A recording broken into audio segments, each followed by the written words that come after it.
इधर आई बटन में आपको हमारी BSc first year maths playlist दिख जाएगी, जहाँ से आप हमारे बीएससी फर्स्ट ईयर के मैट्रिक्स के सारे वीडियोस देख पाएंगे। और फ्रेंड्स, इस वीडियो में हम डिस्कस करने जा रहे हैं मैक्लॉरिन्स थ्योरम। मैक्लॉरिन्स थ्योरम क्या होती है, उसका स्टेटमेंट देखेंगे और साथ ही साथ हम उसका प्रूफ भी इस वीडियो में देखेंगे। तो चलिए हम वीडियो स्टार्ट करते हैं। देखिए, हम जान लेते हैं मैक्लॉरिन्स थ्योरम का स्टेटमेंट क्या होता है कि मैक्लॉरिन थ्योरम हमें बोलते क्या है।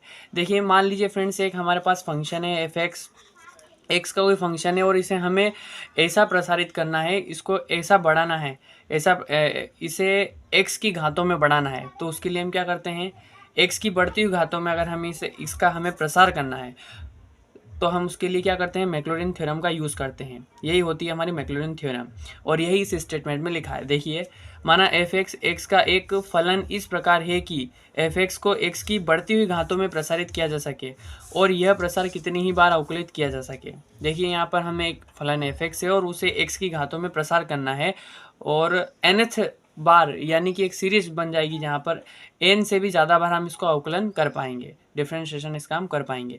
तो ये होता है हमारा मैक्लॉरिन थ्योरम का स्टेटमेंट।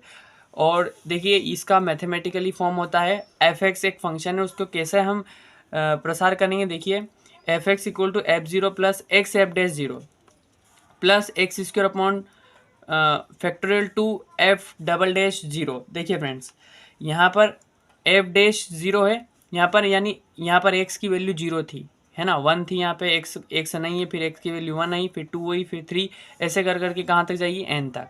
यानी यहाँ पर एक्स की घातों में प्रसार हो रहा है, ठीक है। और ये जितनी इसकी घात है उतना ही उसका फैक्टोरियल नीचे चल रहा है और उतनी ही बार उसका डिफ्रेंशिएशन हो रहा है। यहाँ पर एक्स की पावर वन थी तो वन टाइम डिफ्रेंशिएशन हुआ, यहाँ पर जीरो थी तो जीरो टाइम डिफ्रेंशिएशन हुआ, यहाँ पर टू टाइम था तो टू टाइम डिफ्रेंशिएशन हुआ है।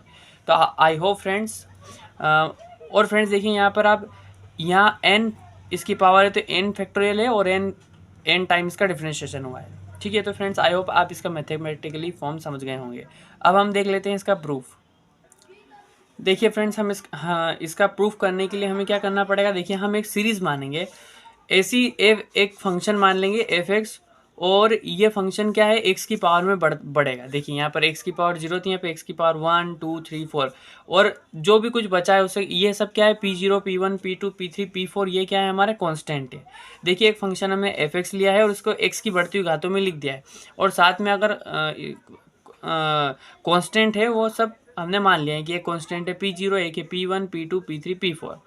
अब देखिए फ्रेंड्स, इसी पर हमारा पूरा जो प्रूफ है वो बेस्ड है। देखिए, यहाँ पर से हम p zero p one p two p three और पी फोर की वैल्यू हमें यहाँ पर फाइंड करनी है। देखिए, है ना फ्रेंड्स, तो यही हमारा यहाँ पर से टारगेट है कि हमें पी की वैल्यू फाइंड करनी है। अब यहाँ पे जहाँ p zero p one p two p three p four dash dash dash क्या है, यहाँ पे कॉन्स्टेंट है, अचर है। आई होप फ्रेंड्स आप यहाँ तक समझ गए होंगे। अब फ्रेंड्स देखिए, हमें ये थ्योरम है, सॉरी ये सीरीज़ है, इसका हम क्या करेंगे, डिफ्रेंशिएशन करेंगे, क्योंकि हमें पी जीरो की वैल्यू चाहिए, पी वन की वैल्यू चाहिए, पी टू की, पी थ्री की, पी फोर की, ठीक है। तो हमें क्या करना पड़ेगा, इसका डिफ्रेंशिएशन करेंगे, हम इसका कितना उत्तरोत्तर अवकलन करेंगे हम इसका, ठीक है। जब तक अवकलन करेंगे तब तक कि ये जीरो ना हो जाए। तो फ्रेंड्स देखिए, हम इसका डिफ्रेंशिएशन करते हैं। देखिए, फर्स्ट टाइम हम इसका डिफ्रेंशिएशन करेंगे तो क्या होगा, देखिए एफ एक्स का हो जाएगा f dash x equal to, देखिए ये पी जीरो क्या है, कांस्टेंट है, कांस्टेंट का डिफरेंशिएशन जीरो होता है तो जीरो हो गया, और उसको मैंने यहाँ पे नहीं लिखा है।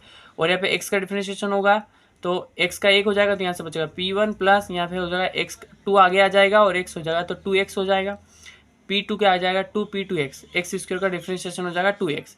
यहाँ पर एक्स क्यूब का डिफरेंशिएशन हो जाएगा थ्री एक्स स्क्वायर और पी थ्री से यहाँ पर एक्स की पावर फोर का डिफरेंशिएशन हो जाएगा फोर एक्स क्यूब और पी फोर से एम प्लस डैश डैश, ये सीरीज आगे चलेगी।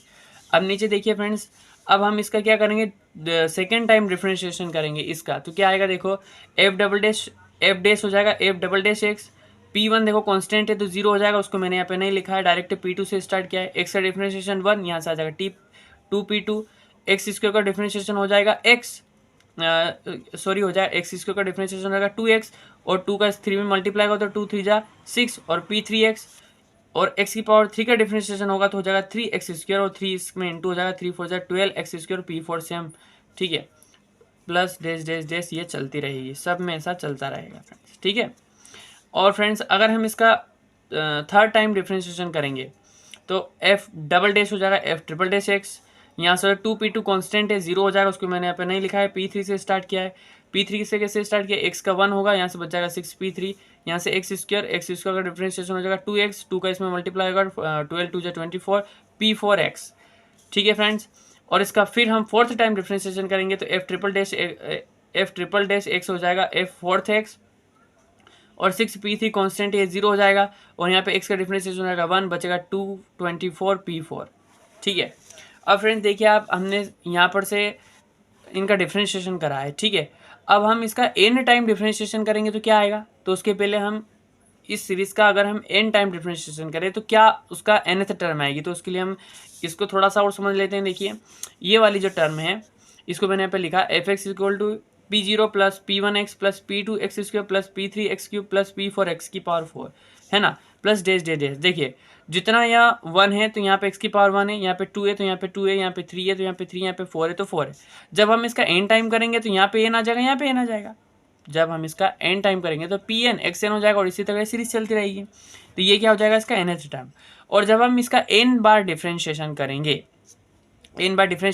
तो क्या होगा, देखिए यहाँ पर हमने अगर 2 टाइम डिफरेंशिएशन किया था तो क्या हुआ, 2 टाइम डिफरेंशिएशन किया तो p2 बच गया, और इसके पीछे वाले सारे पद 0 हो गए, है ना, इसके पीछे वाले सारे पद 0 हो गए, केवल सेकंड टर्म से लेकर इधर वाला बचा, और उधर 2 वाले सारे 0 हो गए।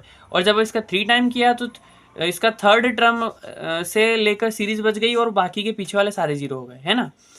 यानी 3 में से एक कम कर देते हैं, उतने टर्म क्या हो जाते हैं, 0 हो जाते हैं। जैसे 4 टर्म है तो 4 टर्म बच गई, और बाकी के पीछे वाले सारे 3 टर्म थे वो सारे 0 हो गए।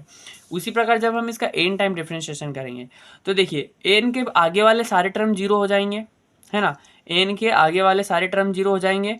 और जैसा यहाँ पर एक p4 बचा है और कांस्टेंट बचा है, उसी प्रकार यहाँ पर एक pn बचेगा, p4 की जगह pn बच जाएगा। और देखिए pn का तो डिफरेंशिएशन pn ही होगा, मतलब pn तो ऐसा कैसा ही आ जाता है, और x की पावर n, अब इसका n टाइम डिफरेंशिएशन हुआ है। तो देखिए फ्रेंड, जब हमने इसका 1 टाइम डिफरेंशिएशन किया था तो ये n आगे आया होगा और xn-1 हुआ होगा। ठीक है, और जब दूसरी टाइम डिफरेंशिएशन किया हुआ तो वापस, तो यहाँ पर n-1 आगे आया होगा और यहाँ पे n-2 बना होगा। उसी प्रकार वापस डिफरेंशिएशन करा होगा तो n-2 आ गया होगा, यहाँ n-3 बना हुआ। ऐसे करते करते ही जब हम इसका n टाइम करेंगे तो क्या हो जाएगा, ये पूरा तो n बन जाएगा, 3 to 1, n पूरा खत्म होते होते 3 to 1 हो जाएगा और pn हो जाएगा। और यही क्या होता है हमारा n फैक्टोरियल, तो pn और n फैक्टोरियल।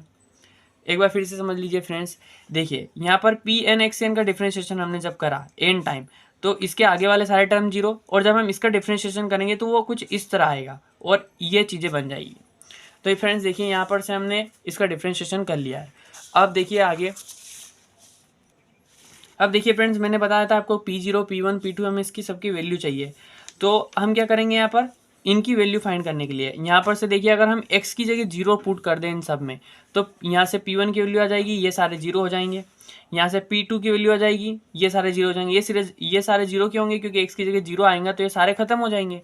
तो देखिए अब हम क्या करेंगे, समीकरण 1 2 3 4 5 6 में x = 0 रखेंगे। जब हम फर्स्ट वाली में 0 रखेंगे, देखिए ये वाली है हमारी फर्स्ट, यहाँ पर जब हम इसमें 0 रखेंगे तो क्या हो जाएगा, ये सारी x वाली 0 हो जाएंगे, p0 = f0 बच जाएगा। जब हम इसमें f' में 0 रखेंगे x की जगह, तो देखिए यहाँ पर f' 0 हो जाएगा और ये सारे 0 हो जाएंगे, तो यहाँ से बचेगा p1 = f'0।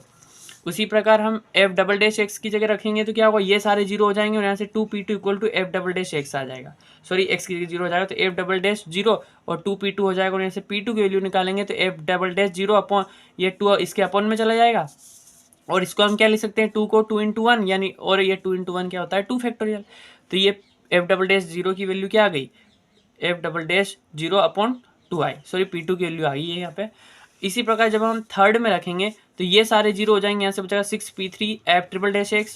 देखिए 6p3 f"0, सॉरी x की जगह 0 आ जाएगा, तो f"0 = 6p3, और 6 इसके नीचे जाएगा, यहाँ इंटू में अपन में जाएगा, f"0 अपॉन 6, और 6 को ऐसा लिख सकते हैं, और यही क्या होता है, 3 फैक्टोरियल।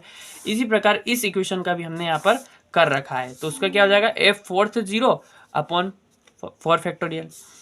अब देखिए इसी प्रकार हम n का करेंगे, जब हम इस वाली इक्वेशन में रखेंगे एफ एन एक्स में, तो यहाँ पे x की जगह 0 आ जाएगा, ठीक है। और इधर तो x है ही नहीं, तो यहाँ पे क्या पी एन की वैल्यू क्या आ जाएगी, पी एन की वैल्यू आ जाएगी p n equal to f n 0 upon n factorial, ठीक है।